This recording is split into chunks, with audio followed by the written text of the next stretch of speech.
Hey guys, I.B.B. dropping in on the Canyon map here, and a couple of days ago I put up a video of me moving from Diamond League 3 to Diamond League 2, and since that video came out, I have actually moved to Diamond League 1, and I didn't get to record that video because I didn't actually know that I was doing the challenge games to move from one league to another. I didn't know it until I got the end screen at the end of one of the games that said, hey, congratulations, you are now in Diamond League 1, and so I usually like to record those types of games so that I can upload them here. However, I wasn't really aware of it, so I wasn't able to record that one, but I'm not that far from moving up to the Expert League, which I think is the next league up. I'm not quite sure. And so if I am aware of when I'm doing the challenges there, I will go ahead and record that one and upload that so that you guys can enjoy that. So, oftentimes, I don't even care what league I'm in. I just play this game to have fun. And I don't give two shakes of a rat's tail about what league I'm in, so sometimes I just don't even pay any attention to it. But I did want to bring up a topic on the subject here because I ran into a Facebook post from someone who touched on the subject matter of how matchmaking puts people in a league. And one of the things that I noticed when I moved up to Diamond League 1 is all of a sudden the competition got brutal again. 3 or 4 members on each team are maxed out. And so I'm coming in here with my level 9s again, and it's not necessarily that I can't compete with those guys on a piloting skill level, because I can. I don't really feel like they're, any better than what I am. Most of them anyway.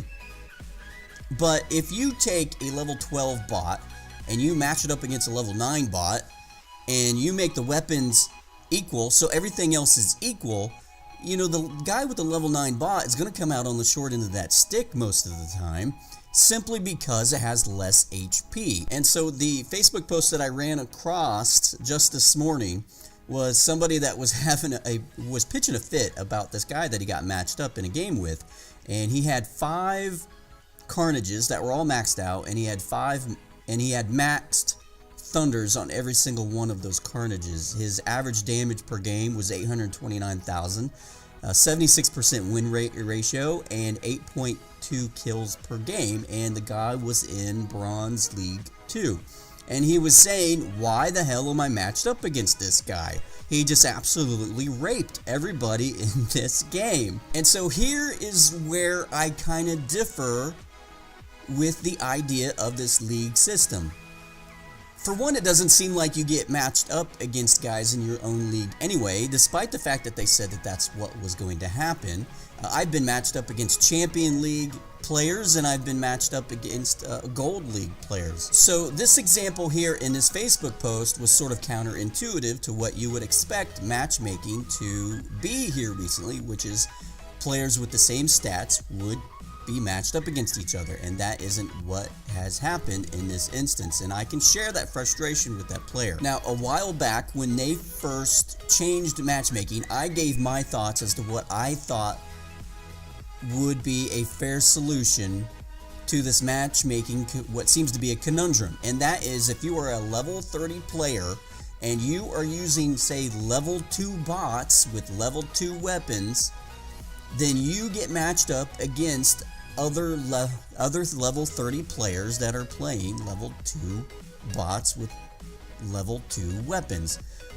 There is no reason in the world somebody running a Gepard at level 3 or 4 with level 12 weapons should have been matched up against somebody with a level 5 bot or a level 6 bot that is running 5 and 6 weapons. There's no reason in the world that should have happened, and I don't see where it would have been that big of an issue to just say to not do that in the first place. And it doesn't seem like they've really fixed anything with this new matchmaking system.